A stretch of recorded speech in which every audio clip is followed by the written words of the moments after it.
Hello बच्चों, इस video में हम देखने वाले हैं the number of points where the curve y equal to x का power 5 minus 20x cube plus 50x plus 2 crosses the x axis is. तो हमें ये पता करना है कि ये जो कर्व हमको दे रखा है, ये कर्व जो है वो x एक्सिस को कितने पॉइंट पे टच कर रहा है। उन सारे पॉइंट को पता करना है कि कितने पॉइंट को ये कर्व टच कर रहा है। तो चलिए इसका स्टेप बाय सॉल्यूशन हम लोग समझते हैं। तो सबसे पहले जो गिवन डेटा है इसमें हम उसको नोट डाउन करेंगे। तो गिवन जो है मेरे पास, गिवन क्या है, y इक्वल टू एक्स का power 5 minus 20x cube plus 50x plus 2। अब हमें कुछ की कंसेप्ट इसमें समझना है। अगर नंबर ऑफ पॉइंट्स पता करने हैं, एक्स एक्सिस पे कितने कट कर रहा है, तो हमें कुछ की कंसेप्ट यहाँ पे ध्यान रखना है। तो की कंसेप्ट हम लोग समझते हैं इस क्वेश्चन को कैसे हमें प्रोसीड करना है। तो उसका की कंसेप्ट यहाँ पे है। तो फर्स्ट कंसेप्ट ये होना चाहिए आपको कि जो आपका इक्वेशन दे रखा है, मान लीजिए इक्वेशन फर्स्ट है, तो यहाँ से आपको dy by D x find out करना है, यानी इसका सबसे पहले हम स्लोप फाइंड आउट करेंगे। फिर सेकेंड स्टेप में हम लोग क्या करेंगे कि dy बाई डी एक्स जो है इसको जीरो के इक्वेट करेंगे और यहाँ से x का वैल्यू जो है वो फाइंड आउट करेंगे। x के जो भी पॉसिबल वैल्यू होंगे उन सबको फाइंड आउट करेंगे। जब मेरा x का वैल्यू निकल जाएगा तो इसको हम इक्वेशन फर्स्ट में पुट करेंगे x का वैल्यू और वहाँ से y का वैल्यू गेट करेंगे। जब ये x और y का वैल्यू फाइंड आउट हो जाएगा तो फोर्थ स्टेज में हम लोग क्या करेंगे, इसका ग्राफ ड्रॉ करेंगे और ग्राफ ड्रॉ करने के बाद हम लोग पता करेंगे कि x एक्सिस पे कितने पार्ट में लाइन ये कर्व जो है वो कट कर रहा है। तो जितने पॉइंट कट कर रहा होगा वहीं मेरा सोल्यूशन हो जाएगा इस क्वेश्चन का। तो चलिए स्टेप वाइज इसका सोल्यूशन देखते हैं। तो सबसे पहले हम क्या फाइंड आउट करना है, dy by D x find out करना है। तो यहाँ पे हम लोग डिफ्रेंशिएट करेंगे इक्वेशन फर्स्ट को। तो यहाँ पे जब हम डिफ्रेंशिएट करेंगे इसको, तो यहाँ से मेरा dy बाई डी एक्स जो आएगा, D by D x of इधर हो जाएगा, दोनों तरफ D by D x differential coefficient लगाएंगे। तो यहाँ पे x का power 5 minus 20x cube minus 50x plus 50x plus 2। जब डिफ्रेंशिएट करेंगे तो dy बाई डी एक्स यहाँ से हो जाएगा आपका x का 5x का power 4 minus 60x square plus 50 और 2 कांस्टेंट है, इसका डिफ्रेंशिएशन क्या हो जाएगा, 0 हो जाएगा। तो हमने फर्स्ट स्टेप में क्या कर लिया, dy by D x find out कर लिया। अब यहाँ पे क्या आप अप्लाई करेंगे, यहाँ पे अप्लाई करेंगे dy by D X equal to 0। तो जब dy by D X equal to 0 होगा तब क्या होगा, तो यहाँ पे जो 5x square minus 60x 5x का power 4 minus 60x square plus का जो 50 है वो किसके इक्वल हो जाएगा, 0 के। यहाँ से हम लोग 5 का कॉमन बना सकते हैं। तो 5 का कॉमन बनाने से x का power 4 minus 12x square plus 10 will be equal to क्या हो जाएगा आपका, 0 हो जाएगा।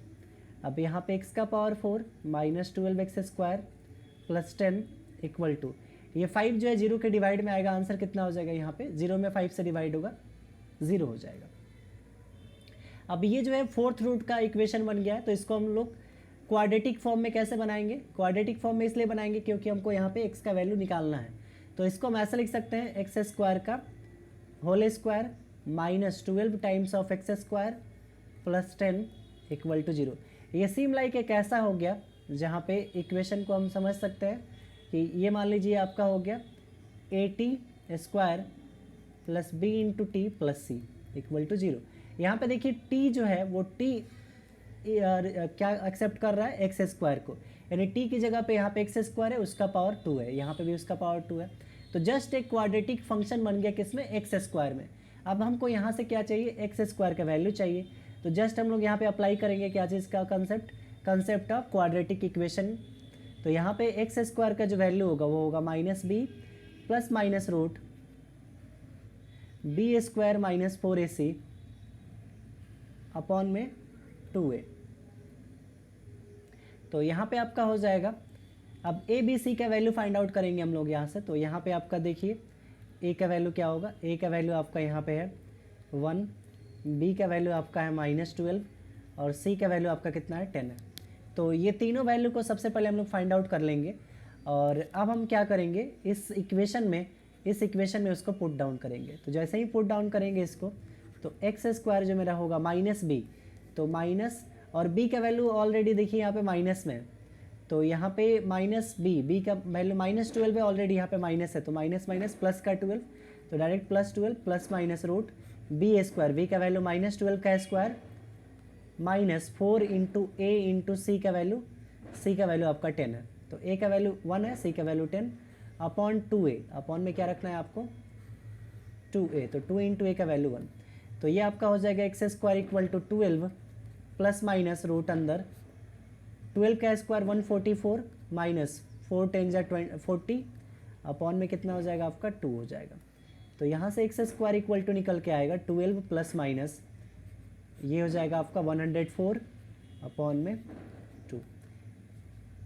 फर्दर जब हम इसको सॉल्व करेंगे तो यहाँ से मेरा आएगा X square equal to 12 plus minus 104 को हम लिख सकते हैं 2 इंटू 2 इंटू 26 अपॉन में कितना रहेगा आपका 2 रहेगा, तो एक्स स्क्वायर इक्वल टू यहाँ पे आएगा 12 प्लस माइनस ये 2 पेयर बन चुका है, तो यहाँ पे एक बाहर आ जाएगा और यहाँ पे √26 अपॉन क्या हो जाएगा आपका 2, तो यहाँ से एक्स स्क्वायर इक्वल टू 2 का ऊपर से हम एलसीएम बना सकते हैं, तो ये हो जाएगा 6 प्लस माइनस √26 अपॉन 2, 2 से 2 कैंसल आउट हो जाएगा, तो यहाँ से एक्स स्क्वायर किसके बराबर आएगा आपका 6 प्लस माइनस √26। तो यहाँ से एक्स स्क्वायर का 2 वैल्यू होगा, एक एक्स स्क्वायर जो होगा एक हो जाएगा इसका वैल्यू 6 प्लस 6 प्लस या 6 पहले ले लेते हैं माइनस √26, और दूसरा जो एक्स स्क्वायर का वैल्यू आएगा वो हो जाएगा 6 माइनस प्लस √26। अब यहाँ पे √26 का क्या कॉन्सेप्ट है उसको समझते हैं। तो जैसे आप लोगों ने पढ़ा होगा कि √25 जो होता है वो 5 होता है और √36 जो होता है वो 6 होता है। तो अगर हम लोग देखें तो ये 26 जो है इसका स्क्वायर रूट क्या होगा, तो 26 जो है वो √25 के जस्ट एक स्टेप ज़्यादा है, एक स्टेप ज़्यादा है, तो √26 जो होगा वो अप्रोक्सीमेटली इक्वल हो जाएगा किसके 5.1 के, तो इसको 5.1 हम लेके चलेंगे, तो ये हो जाएगा 6 माइनस 5.1, इसको माइनस आउट करेंगे जब हम लोग तो यहाँ पे आएगा इसका आंसर 0.9, यहाँ पे क्या आ जाएगा 0.9, ये जस्ट हम लोग अप्रोक्सीमेशन वैल्यू लिए हैं यहाँ पे, ये हो जाएगा 6 प्लस √26 आपका 5.1। अब इसको जब हम लोग सम करेंगे तो क्या आ जाएगा 11.1, तो यहाँ से एक्स स्क्वायर किसके बराबर आया 0.9 और यहाँ से एक्स स्क्वायर किसके बराबर आया 11.1, बट हमको चाहिए एक्स का वैल्यू, तो देखिए इसको आगे फर्दर प्रोसीड करते हैं। एक्स स्क्वायर एक आया है 0.9 और दूसरा जो एक्स स्क्वायर आया है वो है 11.1। ये 0.9 जो है समथिंग 1 के पास में है, तो 1 के पास में है तो जस्ट यहाँ पे x का वैल्यू जो होगा प्लस माइनस √0.9 होगा, यानी x का वैल्यू जब √1 को हम लोग निकालते हैं तो उसका वैल्यू 1 आता है, तो जस्ट 0.95 का रूट निकालेंगे तो ये 1 के करीब ही आएगा क्योंकि ये जो वैल्यू है 1 के बहुत क्लोज है, तो ये इसको ले लेते हैं 0.95, तो प्लस माइनस 0.95 यानी x का वैल्यू एक आएगा आपका प्लस 0.95 माइनस 0.95 और कॉमा प्लस 0.95, तो ये दो वैल्यू आएगा। यहाँ से देखिए तो x का वैल्यू जो होगा प्लस माइनस रूट अंदर 11.1 हो जाएगा। ये जो है अगर आप √9 को निकालते हैं तो 3 आता है और √16 को निकालते हैं तो 4 आता है, तो जस्ट 11 से ये 2 स्टेप आगे है 11.1 थोड़ा सा ज़्यादा है, तो इसको हम समथिंग क्या लिख सकते हैं 3 पॉइंट प्लस माइनस 3.33 लिख सकते हैं। तो x का वैल्यू यहाँ पे क्या आएगा -3.33 और प्लस 3.33, तो यहाँ पे हमारा जो x का वैल्यू है x का पॉसिबल वैल्यू यहाँ पे 2 और यहाँ पे 2, पॉसिबल वैल्यू ऑफ x आपका कितना आ गया 4 आ गया। अब ये चारों वैल्यू को हम लोग क्या करेंगे इक्वेशन फर्स्ट में पुट करके y का वैल्यू निकालेंगे। तो जैसे ही हम पुट करेंगे व्हेन जब आपका x क्या हो -0.95 हो, तो ये जो -0.95 है ये करीब है किसके -1 के, जस्ट उसके क्लोज है। तो अब हम क्या करेंगे फ्रॉम इक्वेशन फर्स्ट लेंगे, फ्रॉम इक्वेशन फर्स्ट इक्वेशन में y का वैल्यू जो है y को हम लोग fx भी लिख सकते हैं क्योंकि फंक्शन जो है x में है, तो x का power 5 -20x³ plus 50x plus 2 है। अब यहाँ से fx यानी कि हमको क्या करना होगा यहाँ पे पुट करना होगा x की जगह पे -1, तो f -1 यहाँ पे जो आएगा वो हो जाएगा -1 का पावर 5 -20 टाइम्स ऑफ -1 का क्यूब प्लस 50 इंटू -1 प्लस 2। तो ये जो रिजल्ट आएगा आपका, ये रिजल्ट कितना आएगा इसको समझते हैं हम लोग। तो जस्ट ये जो रिजल्ट होगा आपका, ये हमें पता करना होगा कि ये पॉजिटिव है या नेगेटिव। तो बस आपको ये पता करना है कि ये वैल्यू नेगेटिव है या पॉजिटिव। तो जैसे हम नेगेटिव रखेंगे ये वैल्यू आपका समथिंग नेगेटिव आएगा। ये क्या आ जाएगा आपका, क्योंकि ये 50 इंटू -1 क्या आ जाएगा, माइनस हो जाएगा, और ये प्लस का रहेगा तो फिर आपका ये टोटली ओवरऑल क्या हो जाएगा, माइनस वैल्यू हो जाएगा। तो ये आपका क्या आ जाएगा, माइनस में आ जाएगा। अब हम लोग नेक्स्ट देखते हैं। तो x का वैल्यू हम लोग ये रख लिए। अब हम लोग देखते हैं व्हेन x जो आपका है वो प्लस का 0.95 है। तो प्लस का 0.95 का मतलब ये समथिंग 1 के करीब है। तो यहाँ से हम क्या निकालेंगे, f1 निकालेंगे। f1 जैसा ही निकालेंगे तो ये हो जाएगा 1 का पावर 5, यहाँ पे पुट करेंगे इस इक्वेशन में, -20 टाइम्स ऑफ 1 का क्यूब, और उसके बाद यहाँ पे प्लस 50 टाइम्स ऑफ 1 हो जाएगा प्लस 2, प्लस का कितना हो जाएगा यहाँ पे 2। अब ये जो वैल्यू है ये आपका, इसको जब हम फर्दर सॉल्व करेंगे तो ये पॉजिटिव आएगा। ये क्या आएगा, पॉजिटिव। देखिए यहाँ पे केवल 20 ही माइनस में, बाकी सारे वैल्यू क्या है, पॉजिटिव। तो ये क्या मेरा आएगा, पॉजिटिव आएगा। क्लियर। तो यहाँ से मेरा जो वैल्यू आया उसको हम लोग ने देख लिया। अब हम नेक्स्ट पे चेक करेंगे कि -3.33 रहे तो क्या होगा। तो व्हेन x इक्वल टू -3.33, तो -3.33 रहे तो यहाँ पे f जो -3.33 रहेगा, तो इसको आप जस्ट चेक करके देख सकते हैं। अगर हम x की जगह पे -3.33 रखेंगे तो यहाँ पे -3.33 होगा, यहाँ पे -3.33 होगा। तो ये जो अप्रोक्स वैल्यू है ये क्या बन जाएगा आपका, पॉजिटिव वैल्यू बन जाएगा। जैसे आप वहाँ पे पुट करेंगे तो ये इसका आंसर कुछ ना कुछ आएगा, वो पॉजिटिव आएगा। और अगर आप ये 3.33 निकालेंगे प्लस का 3.33, तो ये वैल्यू जो आएगा आपका नेगेटिव आएगा जब आप इसको इसमें पुट करके देखेंगे। तो यहाँ पे चारों को हम लोगों ने कंसिडर कर लिया। ये कब था, जब x आपका 3.33 हो। अब हम लोग क्या प्लॉट करेंगे, ग्राफ को प्लॉट करके देखते हैं कि कितने रियल नंबर कितने पॉइंट पे टच करता है। तो ग्राफ हम लोग यहाँ पे ड्रॉ करेंगे। ग्राफ से हम लोग एनालाइज करेंगे यहाँ पे। तो जस्ट हम ग्राफ का यहाँ पे एक ग्राफ प्लॉट कर लेंगे।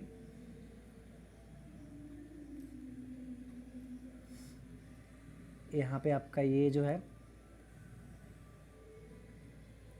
ये आपका हो गया y एक्सिस, y डैश, ये x हो गया और ये x डैश हो गया।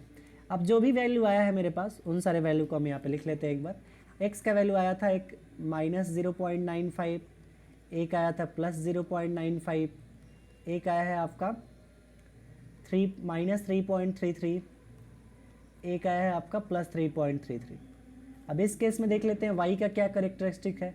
तो -0.95 जैसे ही हम रखेंगे तो वहाँ पे वैल्यू नेगेटिव आया है, प्लस रखें तो ये पॉजिटिव आया है, माइनस का ये रखें तो ये प्लस आया है, और इसको रखें तो क्या आया है, माइनस आया है। तो इन सारे को हम लोग प्लॉट करेंगे तो देखिए यहाँ पे आपका 1 होगा कहीं ना कहीं, यहाँ पे 2 होगा, ये 3 होगा, यहाँ पे कहीं ना कहीं 4 होगा, यहाँ पे -1 होगा, -2 होगा, -3 होगा, और आपका क्या होगा, -4 होगा। और ये जो है y का पॉजिटिव वैल्यू है, और यहाँ नीचे में क्या है, y का नेगेटिव वैल्यू है। ये जो मेरा पॉइंट है ये मेरा क्या है, ओरिजिन है। तो ये मेरा ओरिजिन है। अब हम लोग क्या करते हैं, इन सारे पॉइंट को प्लॉट करते हैं। तो देखिए x का वैल्यू क्या है, -0.95 है। तो -0.95 जो होगा समथिंग किसके करीब होगा, आपका इस पॉइंट के करीब होगा। तो यहाँ पे आपका रहेगा, इस पॉइंट को हम लोग ले लेते हैं -0.95। दूसरा जो वैल्यू है प्लस का 0.95, तो ये वैल्यू है जो समथिंग यहाँ पे होगा आपका। तो ये वैल्यू आपका कितना हो जाएगा, 0.95 प्लस का। फिर -3.33 है तो -3.33 कहीं ना कहीं यहाँ पे होगा, 3.33। और दूसरा जो है प्लस का 3.33 है तो प्लस का 3.33 यहाँ पे होगा। अब हम लोग बिहेवियर ऑफ ग्राफ देखते हैं। तो ग्राफ को जैसे हम प्लॉट करेंगे उसको थोड़ा सा समझते हैं। तो अब जैसे ही हम रीजन बनाएंगे तो उस रीजन में हम लोग समझते हैं कि ग्राफ का कैसा कॉन्सेप्ट आपका आ रहा है।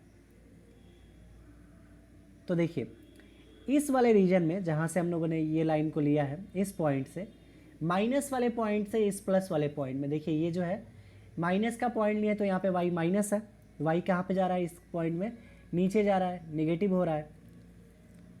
और आपका इस पॉइंट पे क्या हो रहा है, इस पॉइंट पे पॉजिटिव हो रहा है। तो बस उसको थोड़ा सा अगर हम लोग एनालाइज कर लेंगे तो फिर ये सोल्यूशन बहुत ईजी हो जाएगा। तो देखिए इसका ग्राफ जो है ये 0.95 जब हो रहा है, 0.95, तो इसका वैल्यू पॉजिटिव हो रहा है, यानी y कहीं ना कहीं यहाँ पे पॉजिटिव आ रहा है। क्या आ रहा है यहाँ पे, पॉजिटिव आ रहा है। तो y का वैल्यू जस्ट यहाँ पे आ रहा है। पॉजिटिव का मतलब क्या होगा, थोड़ा ज़्यादा आएगा। माइनस रखने पे ये निगेटिव आ रहा है, माइनस 0.95 पे क्या है, ये निगेटिव है। तो निगेटिव है मतलब कि मान लीजिए यहाँ पे कहीं पे निगेटिव में वैल्यू आ रहा होगा। फिर हम लोग देखते हैं, तो ये दोनों वैल्यू हो गया। माइनस 3.33 पे ये वैल्यू क्या है, पॉजिटिव है। तो यहाँ पे ये माइनस 3.33 पे है, ये वैल्यू क्या है आपका, पॉजिटिव है। तो मान लेते हैं पॉजिटिव कहीं ना कहीं यहाँ पे होगा। और प्लस का 3.33 पे ये वैल्यू नेगेटिव है, तो यहाँ पे ये वैल्यू क्या हो रहा है आपका, नेगेटिव हो रहा है। अब इन सारे पॉइंट को हम लोग कर्व से मिलाएंगे, क्योंकि ये इक्वेशन ऑफ कर्व है। तो हमें क्या करना होगा, इस कर्व को मीट कराना होगा। तो थोड़ा सा इसको हम लोग क्या करते हैं, एक्सटेंड कर लेते हैं इस लाइन को। तो ये कुछ जो ग्राफ होगा ये कुछ ऐसे कर्व बन के आएगा। कर्व है तो कुछ ऐसा ही होगा आपका, ये कर्व आपका कुछ ऐसा जाएगा। तो ये जो कर्व है हमने ड्रॉ कर दिया यहाँ पे, इस ग्राफ के लिए कर्व आपका ड्रॉ हो गया। अब हमें पता करना है कि कितने पॉइंट पे ये ग्राफ जो है इस लाइन को कट किया हुआ है, एक्स एक्सिस को पता करना है कितने पार्ट में कट किया है। तो देखिए एक पार्ट यहाँ पे कट किया है, दूसरा यहाँ पे, तीसरा यहाँ पे, चौथा यहाँ पे और पांचवा यहाँ पे, यानी टोटल 5 पॉइंट्स है जहाँ पे ये ग्राफ कट किया है। तो द नंबर ऑफ पॉइंट जो होगा इसमें, टोटल आंसर आपका कितना हो जाएगा, इसमें 5 हो जाएगा। The number of point the curve intersect at x axis या क्रॉसेस एट एक्स एक्सिस, वो कितना हो जाएगा आपका 5 इस क्वेश्चन का करेक्ट आंसर हो जाएगा। तो हम लोग ऑप्शन से भी मैच कर लेंगे। तो ऑप्शन है, ऑप्शन बी ऑप्शन जो है आपका करेक्ट हो जाएगा 5। So I hope you understand this question. So thanks and best of luck.